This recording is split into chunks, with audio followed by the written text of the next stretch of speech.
ሰውነታችን ሕያውና ቅዱስ መስዋዕት አድርገን ለእግዚአብሔር እንድናቀርብለት። ይሄ ሰውነታችን የእግዚአብሔር ማደሪያ ካልሆነ የማን ማደሪያ ልናደርገው ነው? በርኩሰት የአጋንንት ማደሪያ፣ የበደል መናኸሪያ፣ የክፋት መስሪያ እንዳይሆን ስራችን ቅዱስ የሚሆነው ሐሳባችን ሲቀደስ ነው። አጋንንትን የሚስቡ ሳይሆኑ መንፈስ ቅዱስን የሚያቀርቡ አለባበሶች ከኛ አይገቡ። ዳዊት በእይታ ነው የወደቀው። ሔዋን በእይታ ነው የወደቀችው። ሕዋሳቶች፣ እይታዎች፣ የሚሰሙ ነገሮች ሲቀደሱ ሐሳብ ይቀደሳል። ሐሳብ ሲቀደስ እመኑኝ ስራ ይቀደሳል። በጣም ተውባና ተሰንግላ የጲጢፋራ ሚስት ፊቱ ስትቆም እንዲያያት ነበር የፈለገችው። ካያት እንደሚፈተን ታውቃለች። ኃጢአት በህሊናሽ በመጣ ጊዜ የክርስቶስን ቁስሎች ማሰብ፣ ሕማሙን ማሰብ፣ ስለ እኔ የሞተ አምላክ አለ። ተመስጦውን ወደ ሰማያት በማድረጉ ምክንያት በማየት የሚመጣውን ኃጢአት ድል ነሳው ይላል። ተቀደሰ። ዘውትር ጠብ ጠብ የምትል እቺ ነጠብጣብ አንድ ቀን የደነደነ ልባችን አልሰበር ያለ ህሊናችንን አንድ ቀን እግዚአብሔር ያነክተዋል። ግድ የለም ኑ። በእኛ ሀገር ድስት ሲያረጅ ወይም ድስት አሮጌ ሲሆን ወይም ድስት ሲቀደድ የእናንተን አላውቅም፣ እኛ ቤት ከሰል ማመላለሻ ነበር የሚሆነው።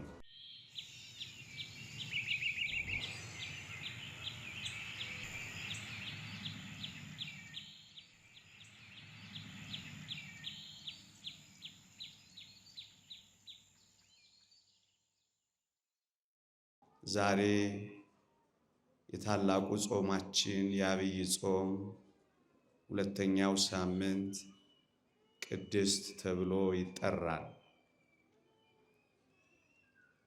እኔም በዚህ ዙሪያ እጅግ አጠር ላለ ደቂቃ የእግዚአብሔርን ቃል አሰማችኋለሁ።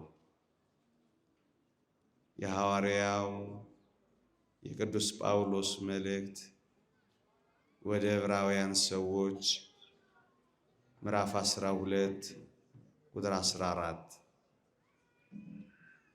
ርዕሴ ኃይለ ቃል ከዚህ ጥቅስ ይወጣል። ትቀደሱም ዘንድ ፈልጉ፣ ያለ እርሱ ጌታን ሊያይ የሚችል የለምና። ትቀደሱም ዘንድ ፈልጉ፣ ያለ እርሱ ጌታን ሊያይ የሚችል የለምና። እዚህ የተሰበሰብነው እግዚአብሔርን የማየት ጉዞ ጀምረን ነው። እግዚአብሔር መንፈሳቸውን ንጹሕ ላደረጉ ሰዎች እግዚአብሔር ይታያል፣ እግዚአብሔር ይገለጻል። እዚህ የተሰበሰብነው ይሄንን እግዚአብሔርን የማየት የቅድስና ጉዞ ጀምረን ነው። የተወደዳችሁ ክርስቲያኖች፣ የእግዚአብሔር የሆነ ነገር ሁሉ ለእግዚአብሔር ይለያል። የእግዚአብሔር የሆነ ማንኛውም ነገር ለእግዚአብሔር የተለየ ይሆናል። መቀደስ ማለት ምን ይመስላችኋል? ለእግዚአብሔር መለየት ማለት ነው። ቅድስና ማለት ምን ይመስላችኋል? እኔ የእግዚአብሔር ነኝ ማለት ነው። በእርግጠኝነት እዚህ የመጣነው የእግዚአብሔር ስለሆንን ነው፣ ወይም የኛ ባለቤት እግዚአብሔርን ለማድረግ ነው እዚህ የመጣነው። ታዲያ የእግዚአብሔር የሆነ ነገር ምን ይሆናል ካላችሁኝ፣ አንድ ነገር ይሆናል፣ ለእግዚአብሔር የተለየ ይሆናል። ይሄ ምን ማለት ነው? መቀደስ ነው። ቀደሰ ማለት ለየ ማለት ነው። ቀደሰ ማለት አከበረ ማለት ነው። አያችሁ፣ የኔና የእናንተ የመንፈሳዊነት ጉዞ ለእግዚአብሔር መለየት ነው። በቃ ጉዟችን ይሄ ብቻ። ማህሌት ብንቆም፣ ቅዳሴ ብናስቀድስ፣ ጾም ብንጾም፣ ገዳም ብንሄድ፣ ብንመጸውት፣ የትኛውንም መንፈሳዊ ነገር ብናደርግ ዓላማው ለእግዚአብሔር መለየት ነው። የእግዚአብሔር የመሆኛ መንገድ ነው ወገኖቼ። ይሄ ነው ቅድስና የሚባለው፣ ለእግዚአብሔር ተለይቶ መኖር። ወገኖቼ ለምሳሌ በዚህ ቀን አንዲትን ቀን ሰንበትን ቤተክርስቲያን ታስባለች። እግዚአብሔር ከቀን ሁሉ ለይቶ ቀንን ያከብራል፣ ስራ ይሰራባቸዋል፣ ተአምራት ያደርግባቸዋል። ቀን እንኳን ሳይቀር ለእግዚአብሔር ይለያል። እሱ ምን ይባላል? የተቀደሰ ቀን ይባላል። እግዚአብሔር ስራ ይሰራባቸው ቀናት ብቻ አይደሉም ወገኖቼ፣ ስፍራዎች። አሁን የተሰበሰብንበት ቦታ የእግዚአብሔር መቅደስ ቅዱስ ነው ተብሎ ተጽፏል። ሌላ ቦታ ካለው አፈር ይሄ አፈር ይለያል። ሌላ ቦታ ካለው ስፍራ ይሄ ስፍራ የተለየ ነው። ምክንያቱም ለእግዚአብሔር ከብሯል። የተወደዳችሁ ክርስቲያኖች ይህ ቅዱስ ቦታ ነው፣ ለእግዚአብሔር ስለተለየ ነው። ደብረ ታቦርን ላስታውሳችሁ። ቅዱስ ጴጥሮስ በመልእክቱ ምን ይላል? በቅዱሱ ተራራ ይላል። ተራራ ሁሉ ቅዱስ አይደለም። እግዚአብሔር ሥራ ሲሰራበት፣ እግዚአብሔር ተአምር ሲያደርግበት ለእግዚአብሔር የተለየ ይሆናል፣ ቅዱስ ተብሎ ይጠራል። አያችሁ፣ የአገልግሎት ልብሳቸው የአባቶቻችን እንኳን ሳይቀር የምድር ላይ ኑሯቸው እንኳን ሳይቀር ቅዱስ ይሆናል፣ ይለያል። በጥንት በኦሪቱ ቅድስና ለእግዚአብሔር የሚል እንኳን ሳይቀር ይጻፍበታል። ይለያል። ከጨርቅ ጨርቅ ይለያል።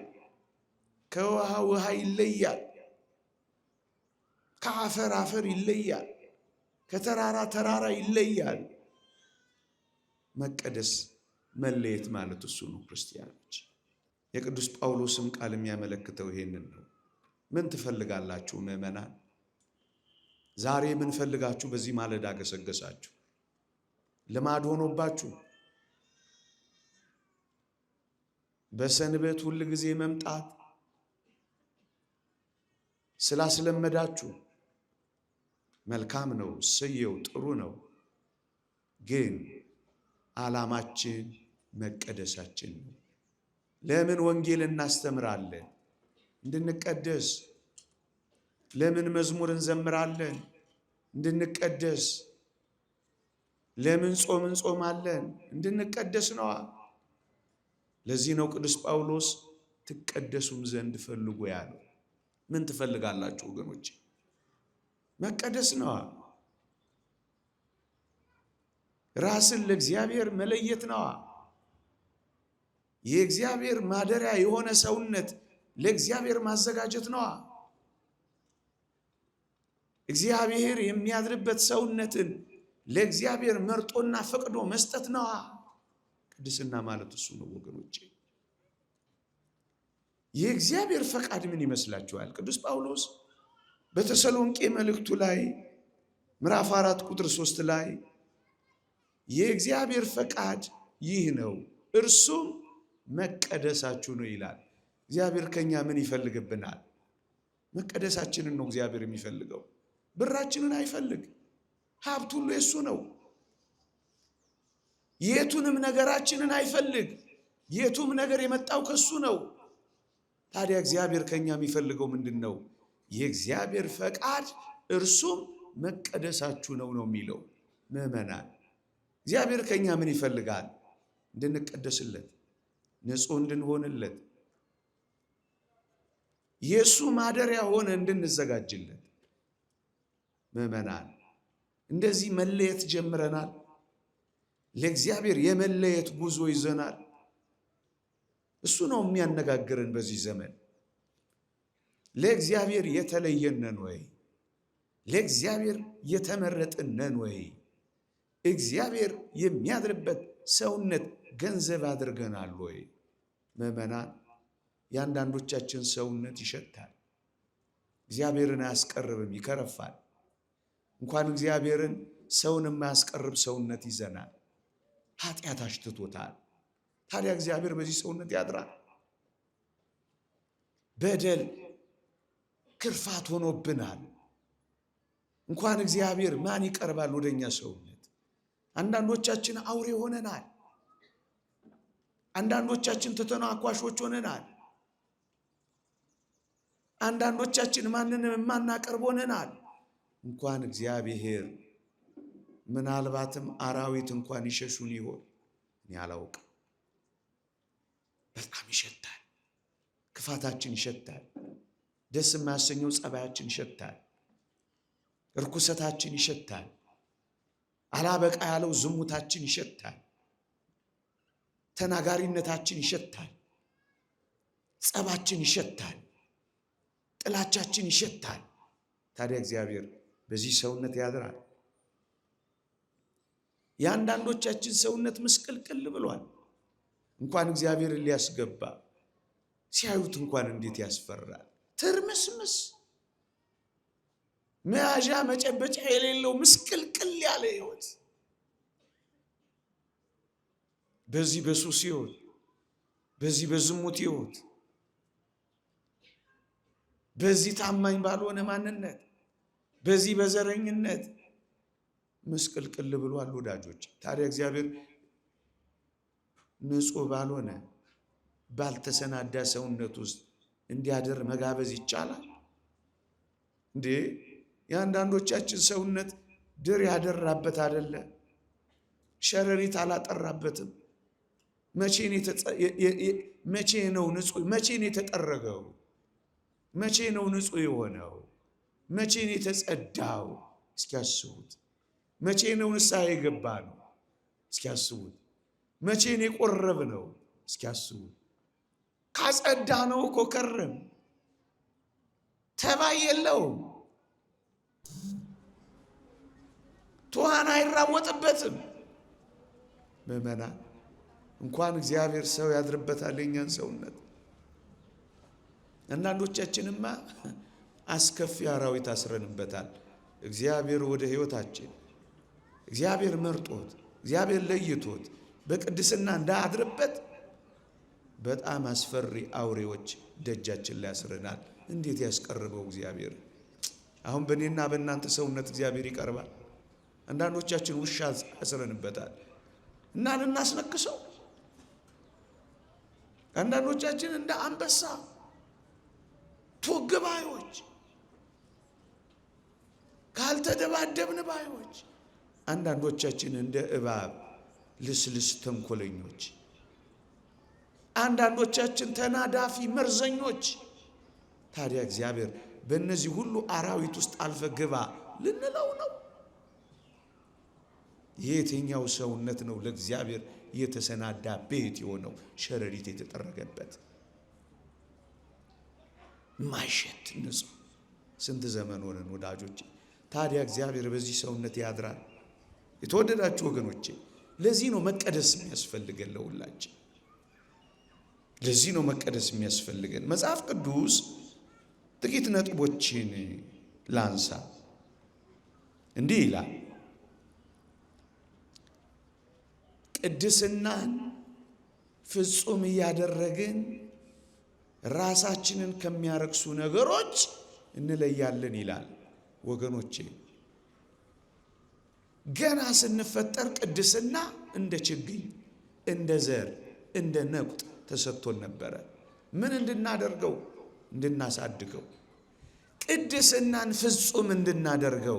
የሐዋርያው የቅዱስ ጳውሎስ መልእክት ወደ ቆሮንቶስ ምዕራፍ 6 ቁጥር 1 ቅድስናን ፍጹም እያደረግን ራሳችንን ከሚያረክስ ነገር እንለያለን። ቅድስናችን ፍጹም የሚሆነው በምንድን ነው? ራሳችንን ከሚያረክስ ነገር ስንለይ ነው። ወገኖቼ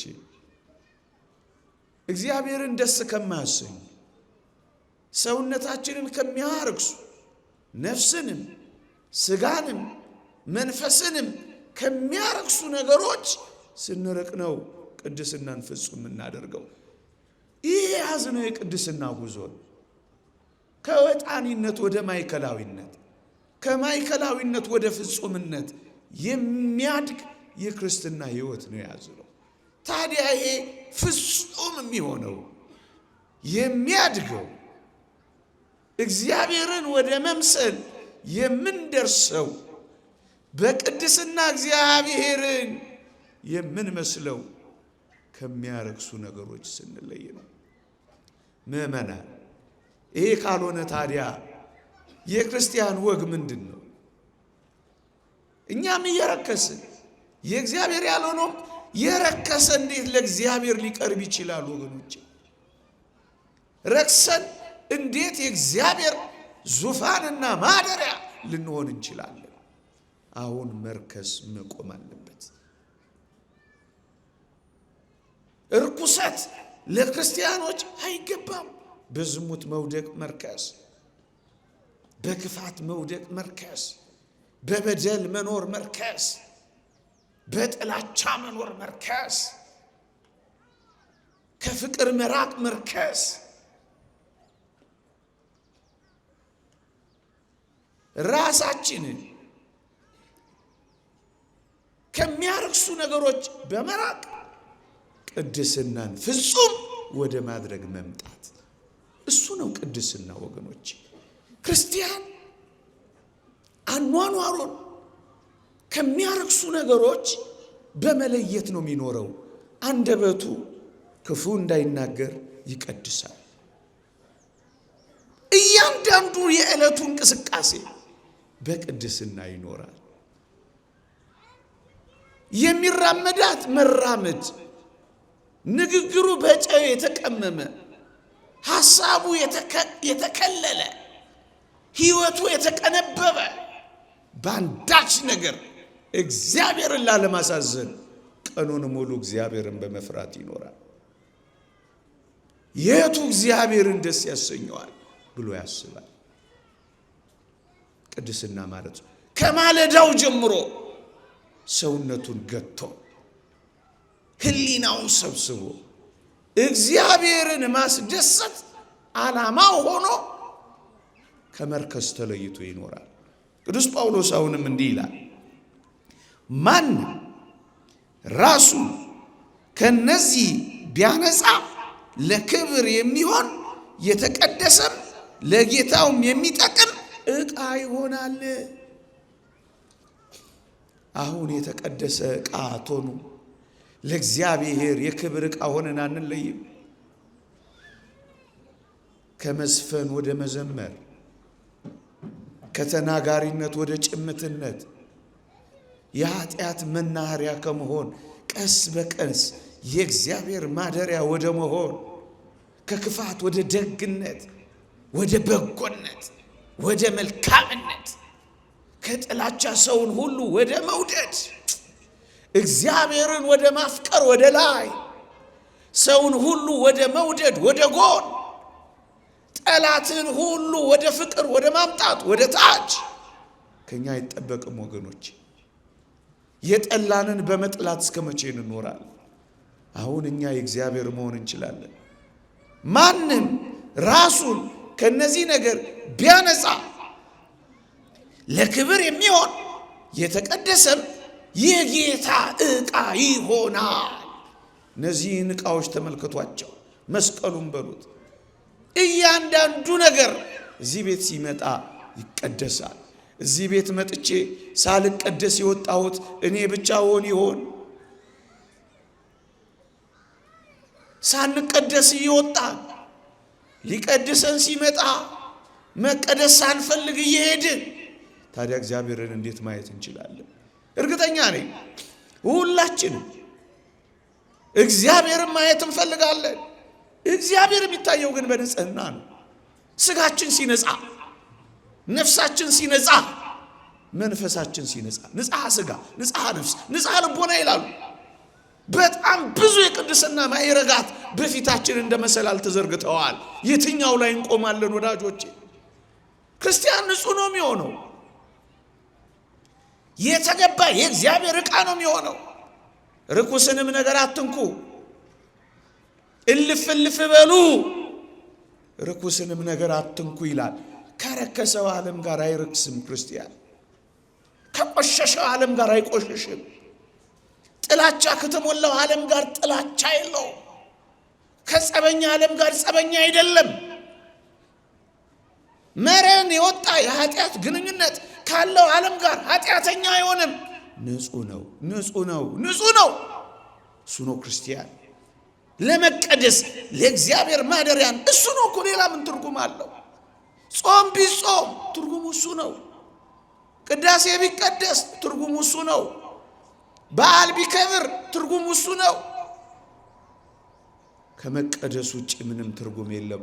ትቀደሱም ዘንድ ፈልጉ፣ ያለ እርሱ ጌታን ሊያይ የሚችል የለም። ስለዚህ ምን እናድርግ? አሁን መቀደስ እንጀምር።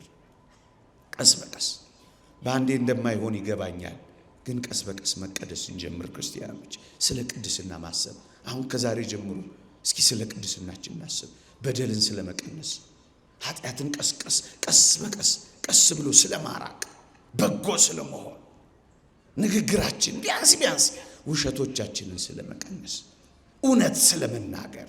እውነት ይቀድሳል፣ በእውነት ቀድሳቸው ይላል እግዚአብሔር። ሊቀድሰን ፈቃደኛ ነን እኛ እምቢ ካላልነው በቀር።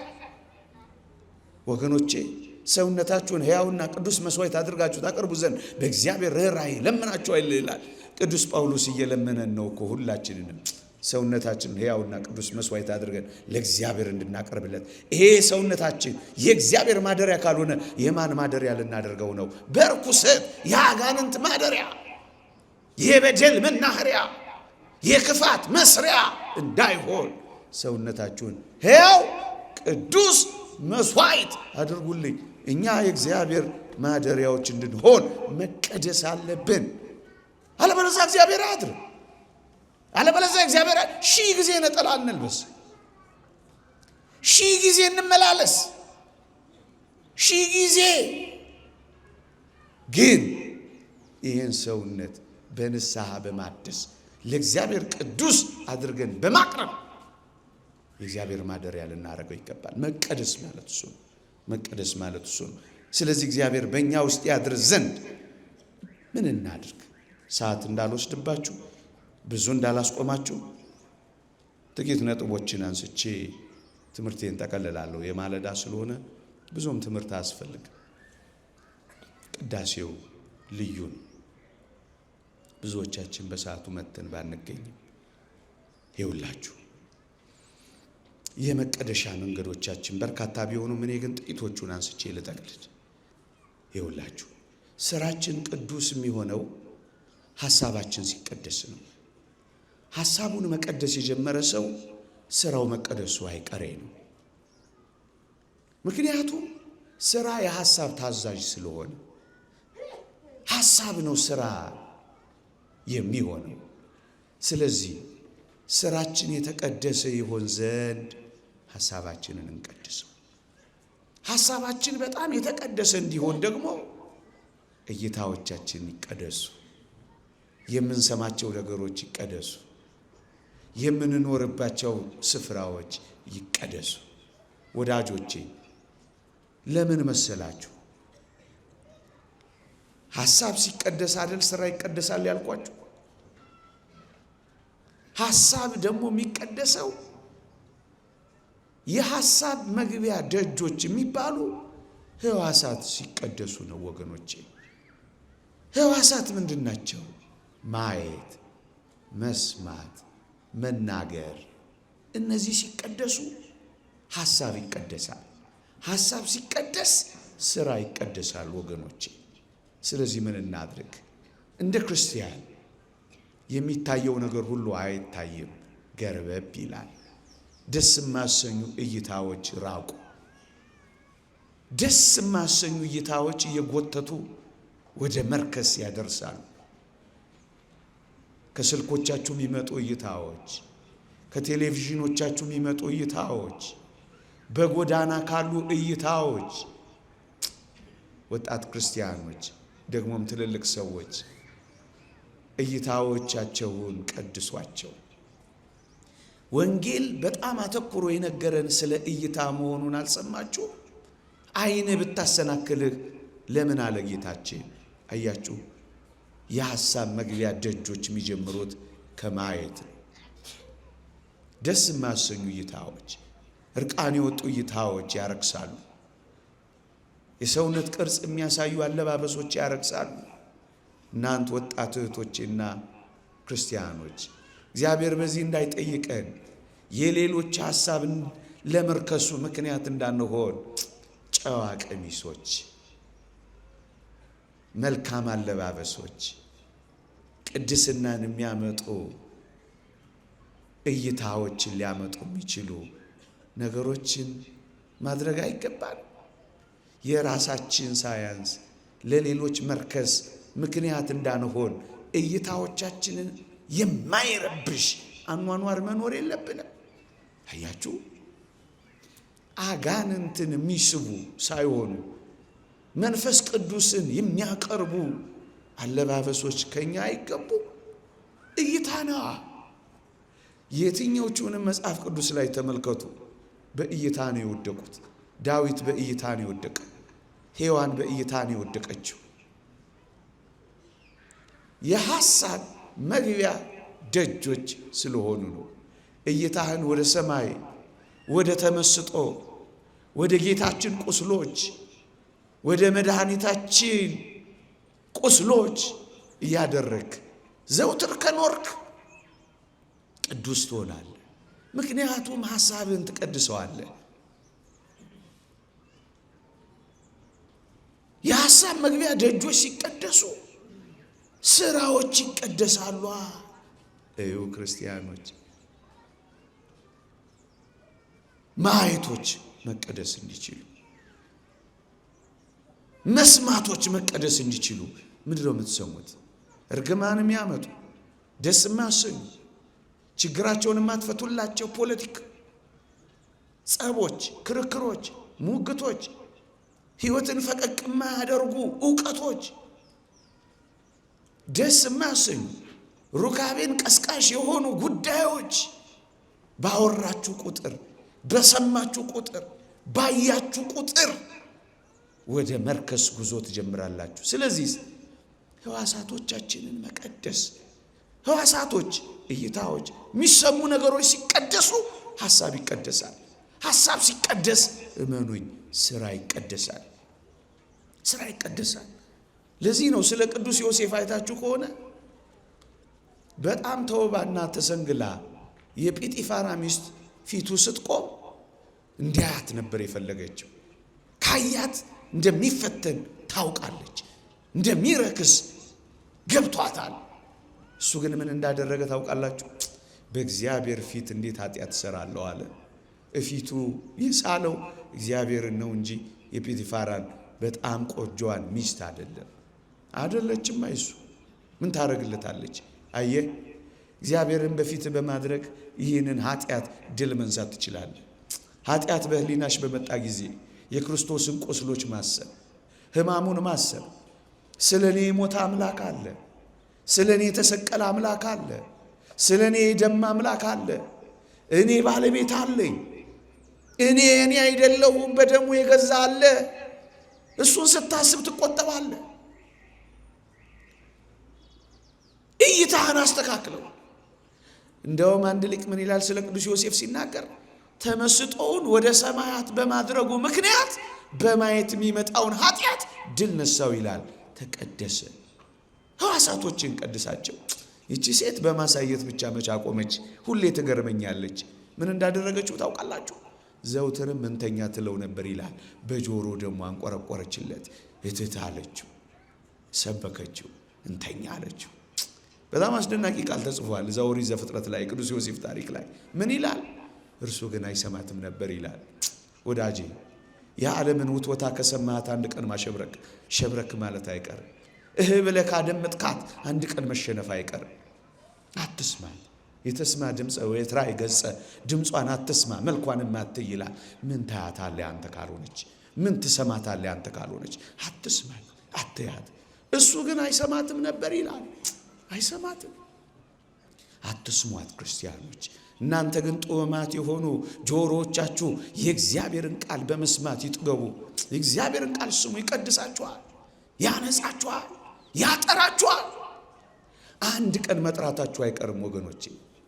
ግድ የለም ደክመንም ቢሆን ኑ አንድ ቀን እንበረታለን። ቆሽሸንም ቢሆን እንምጣ አንድ ቀን እንነጻለን። ዘውትር ጠብ ጠብ የምትል እቺ ነጠብጣብ አንድ ቀን የደነደነ ልባችን አልሰበር ያለ ሕሊናችንን አንድ ቀን እግዚአብሔር ያነክተዋል። ግድ የለም ኑ አንድ ቀን ያጠራዋል። ያ አባት ትዝ አይላችሁም? የእግዚአብሔርን ቃል ሁሌ አነባለሁ ግን አይገባኝም ይለዋል። ሊያስተምረው ስለወደደ እዛ ቤት የነበረ አንድ ድስት አነሳና ሰጠው። አሮጌ ድስት ነው። በእኛ ሀገር ድስት ሲያረጅ ወይም ድስት አሮጌ ሲሆን ወይም ድስት ሲቀደድ የእናንተን አላውቅም፣ እኛ ቤት ከሰል ማመላለሻ ነበር የሚሆነው ነው አይደል? እናንተም ቤት እንደዛው መሰለኝ። የንጹህ ድስት ፊውቸሩ ምንድን ነው የሚሆነው? ከሰል ማመላለሻ ነው የሚሆነው። እና ከሰል የሚያመላልሰው ያ ድስት ጥቁር ብሏል። እኛ አባት አነሱና ሰጡት። በል በዚህ ውሃ አምጣልኝ አሉት። ቀዳዳ እኮ ነው ግን ውሃ አምጣልኝ አሉት። መቼም ትልቅ ሰው አዞታል፣ ጥቀርሻ ኮሮታል። አምጣልኝ አሉት። በቀዳዳ ውሃ ሊያመጣ ሄደ። መቼም በታምራት ካልሆነ ውሃ ሊመጣ አይችልም። ሄደ። ውሃ ይዞ እሳቸው ጋር እስኪደርስ ውሃው ፈሶ አልቋል። ደግማ አምጣ አሉት። እየተነጫነጨ ሄደ። አሁን የማይሆን ነገር ነው። ሶስተኛም አዘዙት። በጣም ተበሳጨ። ሊጣላም ደረሰ። ግን አመጣ፣ ታዛዥ መሆን ስላለበት። ሶስቱም ውሃ ፈሷል። እውነት ነው። የተቀደደ ድስት ከመቼ ጀምሮ ነው ውሃ የሚያመጣው? መጨረሻ ላይ ግን እንዲህ አሉት፣ እስኪ ድስቱን ከፍ አድርገው አሉት።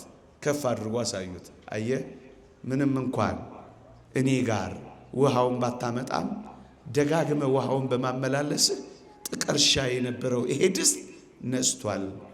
አንተም ልክ እንደዚህ ምንም ባይገባ ብታፈስም፣ ምንም ባይገባ ከልብ ባትሰማም፣ እንደ ነገሩ መለስ ቀለስ ብትልም ግድ የለህም። የምታፈስ የተሸነቆርክ ብትሆንም አንድ ቀን ግን መንጻት አይቀርም። ዝም ብለህ አንብበው አሉት።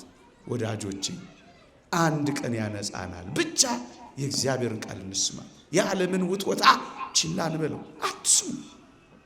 መንጻት በዚህ መንገድ ይገኛል። አያትም፣ አይሰማትም። ሕዋሳት ሲቀደሱ ሐሳብ ይቀደሳል። ሐሳብ ከተቀደሰ ስራ ይቀደሳል።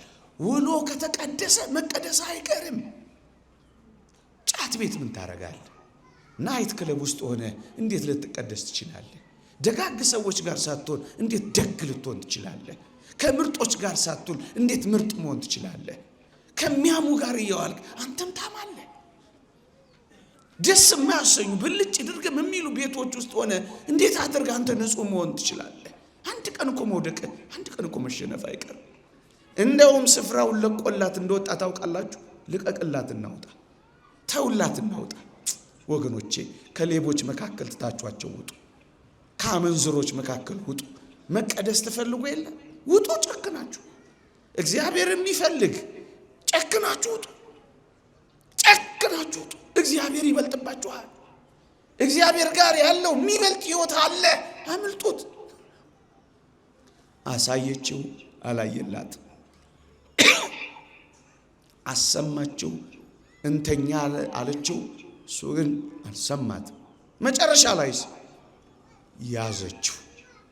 ስትይዘው እንግዲህ ምን ይደረጋል? ሃርድ ነው ያለ መሰለ። አለቃዬ ናት፣ ሃርድ ነው ያለ መሰለ። ልብሱን ትቶላት ሸሸ ይላል። ስፍራውን ልቀቅ። መቀደስ ትፈልግ የለ የሚያረክስህን ቦታ ቶ፣ መጠጥ ቤትህን ቶ፣ ሌብነትህን ቦታ፣ ስራም ነው እሱን ቶ። አለቆች ያስገድዱሃል፣ እግዚአብሔር አለልህ፣ ትቶ ውጣ። ካለቃሽ ጋር ካልተኛሽ ኑሮሽን ታጫለሽ፣ እግዚአብሔርን ተማምነሽ ውጪ። ማርክሽን ይቀንስብሻል፣ ግድ የለም እግዚአብሔር ከዛ በላይ ይሰጥሻል። አትውደቂ፣ ጥለሽ ውጪ። ስትጎትት አትጎተትላት፣ አትቅለስለስ፣ በፊቷም አትልመጥመጥ። መቀደስን ፈልግ፣ ውጣ ወጣ። በመጨረሻ በድል ያሸበረቀው ግን እሱ ነው። የጲጢፋራ ሚስት እንኳን ሳይቀር ፈታኟ እንኳን ሳትቀር ከሱ በታችን የሆነችው ማንም ያለ ዮሴፍ እግሩን እንኳን አንሳን የተባለው እሷ ያለ ዮሴፍ ያሳሰረችው ሴት ምን መሰላችሁ? ሐሳቤ አበዛውት አሰፋውት እንጂ ሐሳባችን ሲቀደስ ስራችን ይቀደሳል። ስራ የሐሳብ ታዛዥ ነው። ስለዚህ አካባቢ ይህን ማንጻው ናሲዋል ደግ ከሆኑ ሰዎች ቤተ እግዚአብሔር ነዋል፣ ቃል እግዚአብሔር የሚነገርበት ዋል። ቤትህን መንፈሳዊ አድርጋት።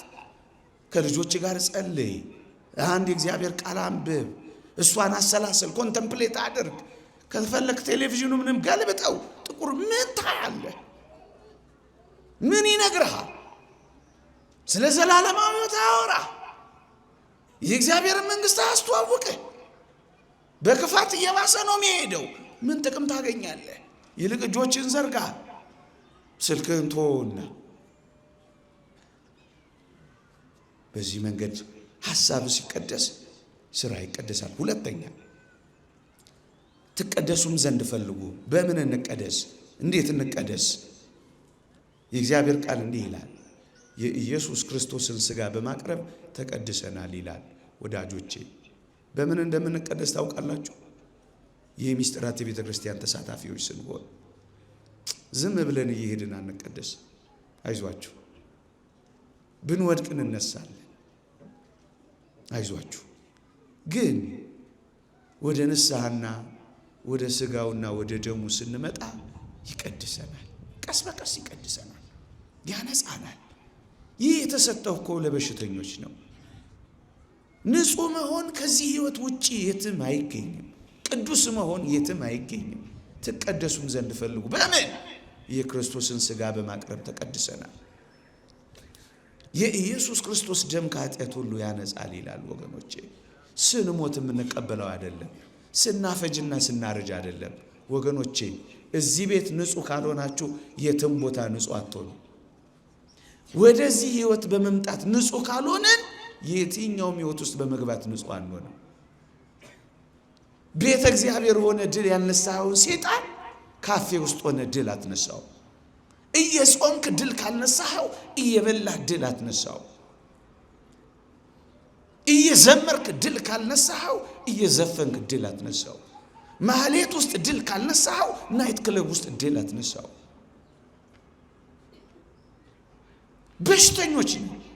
ስለዚህ መድኃኒት ያስፈልገናል። መድኃኒታችን ደግሞ ያነጻናል። የኢየሱስ ክርስቶስ ደም ከኃጢአት ያነጻል።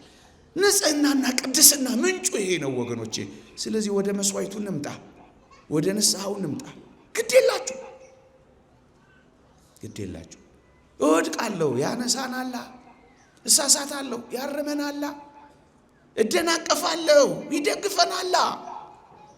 እንመረኮዘዋለና ቀስ በቀስ ኃጢአትን እየተውን እየቀነስን እሱ ያበረታን እንመጣለና ከኛ ጋር ይዋሃዳል፣ አብሮን ይኖራል። አብሮን ሲኖር ደግሞ እሱ ነው ሕይወታችን፣ እሱ ነው ቤታችን፣ እሱ ነው ማደሪያችን። እንዴት አጋንንትና ሰይጣናት ይችሉናል? ስለዚህ በምን እንቀደስ ካላችሁኝ፣ ሁለተኛ በምስጢራት የቤተ ክርስቲያን ተሳትፎ፣ ሶስተኛ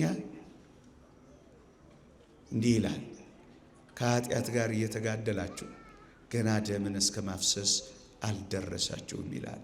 ወገኖቼ እነዚህ የአጽዋማት ወራት ለቅድስና እንዴት ምቹ መሰሏችሁ! ከመብላትና ከመጠጣት ወራት ይውላችሁ። የአባቶቻችን ትምህርት ምን ይላል መሰላችሁ? እቺ ነግሬያችሁ አበቃለሁ ብዙ እንዳላስቆማችሁ። ይውላችሁ የአባቶቻችን ትምህርት ምን ይላል? ጠግቦ መመገብ የዝሙት አባቷ ነው ይላል።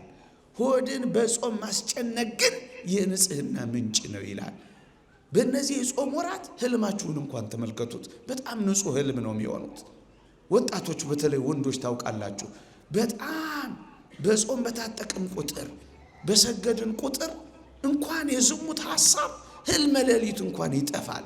ንጹህ መኝታ ይኖራችኋል። ለምን? ጠግባችሁ አትበሉማ። አባቶቻችን እንደሱን ያሉት በጾም ሆድን ማስጨነቅ የንጽህና አስገኝ ነው ይላል። ታዲያስ ዋናው መርከሻው ዝሙት አይደል? ዝሙትን በምን ድል እንነሳለን? በጾም፣ በጸሎት፣ በስግደት፣ በማስቀደስ፣ እንቅልፍን በመቀነስ፣ መብልን ጥቂት በማድረግ፣ ብዙ በመብላት አይደል፣ ጥቂት በመብላት። አብዝቶ ከመብላት ሰውነቱን የከለከለ ሰው እርሱ ሰውነቱን ከኃጢአት ገብቶ መያዝ ይችላል ይላል ሃይማኖተ አበው። ጥቂት ጥቂት፣ በጣም ጥቂት፣ በጣም ጥቂት ታዩታላችሁ። ሰውነታችሁ ሲቀላችሁ፣ ዝሙትን ማሸነፍ ስትችሉ ሐሳብ ዝሙት ይርቅላችኋል። አብዝታችሁ የምትበሉ ከሆነ ቅዳሴ እዚህ የተቀደሰ እዚህ ከጀርባ ግን ሰዓት እንኳን ሳይደርስ የምትጎሰጉሱ ከሆነ በደረቅ እንጨት ላይ እሳት እንደመልቀቅ ነው ይላል አንድ ሊቅ። ብዙ መብት። ይሄ ሁሉ ኃጢአት ከየት የመጣ? እስኪ ግሮሰሪውን ተመልከቱ። በዚህ ስጋዊ፣ በዚህ መጠጡ፣ በዚህ እርቃን የወጡ ሴቶች፣ በዚህ ብልጭ ድርግሙ አሁን በዚህ ውስጥ አልፎ ቤቱ ይገባል። አንድ ቀንስ ይግባሽ፣ ሁለት ቀንስ ይግባሽ። እንዴት ይችላል? ሁሉም ተፈቃቅዶ ዘማዊ መሆን ያሳዝናል። ክርስቲያን ግን ከዚህ ውጪ ነው። በደረቅ እንጨት ላይ እሳት በመልቀቅ አይኖርም። ብዙ እየበላህ ሰውነትን በዝሙት አታስጨንቀው። ቀለል በጥቂት በመጠን እንድትኖር ሆነ። እሱ ቅድስናን ያመጣል። ቅድስናን ያመጣል። ድል መንሳትን በዝሙት ላይ ያቀዳጃል። ከኃጢአት ጋር እየተጋደላችሁ ገና ደምን እስከ ማፍሰስ አልደረሳችሁም ይላል። አባቶቻችን እግዚአብሔርን እስከ ማየት የደረሱት በዚህ መንገድ ነው ወገኖች። ቅዱስ የሆኑት የነፋስ ሹክሹክታ የሚያውቁት፣ የወፍ ቋንቋ የሚያደምጡት፣ የዓለት ብልት የመረመሩት፣ በነፋሳት ትከሻ ተጭነው የበረሩት፣ ወደ ደመናት የገቡት፣ እግዚአብሔርን ብዙ ጊዜ ያነጋገሩት ቅዱስ በመሆን ነው። እግዚአብሔርን ማየት አትፈልጉም? እግዚአብሔርን ማናገር አትፈልጉም? እግዚአብሔርን በግልጽ ከእናንተ ጋር ሲሰራ ማየት አትፈልጉም? እግዚአብሔር አጠገባችሁ ሆኖ ማየት አትፈልጉም? በጣም ርቀነዋል። በኃጢአት ምክንያት ማየት አልቻልንም። ደብዝዞናል ብቻ አይደለም፣ ማየት አልቻልንም። ኃጢአት ይሄን አረገው። ስለዚህ ምን እናድርግ? መቀደስን እንፈልግ። ቅዱስ መሆን አንደበታችንን፣ ሰውነታችንን፣ ሕይወታችንን ከሚያረክሱ ነገሮች በመለየት ቅድስናን ፍጹም እናድርግ። የእግዚአብሔር ቸርነት፣ የእመቤታችን አማላጅነት፣ የቅዱሳን በረከት ረድኤታ አይለየን። አሜን።